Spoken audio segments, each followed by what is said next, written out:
Hari Kemalangan Bangsa Aceh.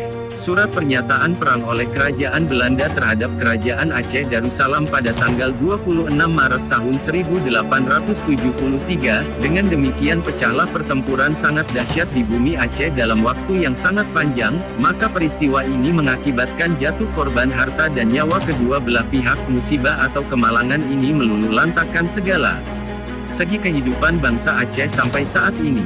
Bagi generasi Aceh wajib mengetahui sebab dan akibat dari peperangan antara Kerajaan Aceh dan Kerajaan Belanda tersebut supaya dapat mengenal bangsanya dalam mempertahankan kemerdekaan dan kedaulatan negara dan bangsa Aceh. Pemerintah Belanda telah berbohong kepada masyarakat dunia dengan memberi alasan-alasan palsu untuk membenarkan penyerangan terhadap negara Aceh yang berdaulat. Belanda seharusnya tahu bahwa Kerajaan Acehlah yang memberi pengakuan kedaulatannya setelah Kerajaan Belanda dianeksasi oleh Spanyol.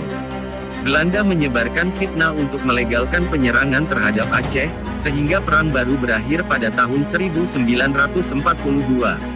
Kita generasi Aceh sekarang harus tahu bahwa di Nusantara ini hanya kepada negara Aceh saja, Belanda menyatakan perang secara resmi. Ini membuktikan bahwa Aceh sebuah negara merdeka dan berdaulat. Maka tepatlah tanggal 26 Maret merupakan hari kemalangan bagi bangsa kita Aceh. Belanda menuduh Kerajaan Aceh memperjualbelikan budak, Aceh memperjualbelikan manusia. Saya yakin sampai dunia kiamat pun pemerintah Belanda tidak dapat membuktikannya. Hanya bangsa-bangsa yang tidak mengerti sejarah, yang menolak Aceh sebagai sebuah negara merdeka. Pada tahun 1942 Jepang dijemput oleh Pusa yang dipelopori oleh Daud Bereh bersama kelompoknya mendarat di Aceh, hingga pecah perang saudara di Aceh yang terkenal dengan istilah Perang Cumbok, yaitu perang antara ulama Pusa dengan Hulu Balang, karena pihak Hulu Balang tidak pro terhadap tentara Jepang.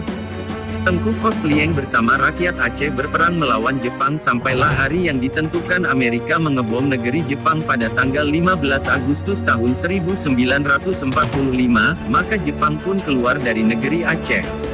Pada saat Jepang menyerah kalah kepada sekutu, sebenarnya bangsa kita Aceh menentukan kembali kemerdekaan bangsa dan negaranya, namun saat itu justru Daud Bereh dan kroninya bersengkongkol dengan bekas kaki tangan Jepang, yaitu Soekarno, tanpa menghargai hak rakyat Aceh menentukan nasibnya sebagai pemilik kedaulatan.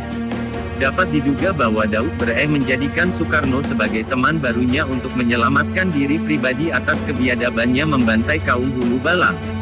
Dalam keadaan sedemikian kacau balau dan suasana revolusi sosial menyebabkan krisis kepemimpinan politik, maka saat-saat yang sangat menentukan tersebut tidak ada pemimpin nasionalis Aceh. Generasi mereka ini termasuk generasi yang lupa sejarah Endatu, akibatnya generasi kita ini yang menanggung akibatnya. Maka tibalah bangsa kita Aceh pada hari kemalangan kedua, yaitu tanggal 17 Agustus tahun 1945.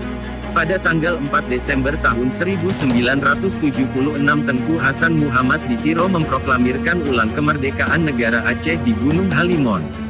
Hari kemenangan sudah datang lagi di negeri ini. Begitulah suara azan bersama pengibaran bendera bulan bintang pertama kali pada tanggal 4 Desember tahun 1976 dan seterusnya sampai sekarang masih dilanjutkan oleh penerus perjuangan beliau. Hasan Muhammad di Tiro merupakan penerang sejarah kebangsaan Aceh Sumatera yang merdeka dan berdaulat. Mulai saat itu pula bangsa Aceh mengenal bangsanya dan mengenal sejarah negaranya yang merdeka dan berdaulat. Wassalam. Umar Ali.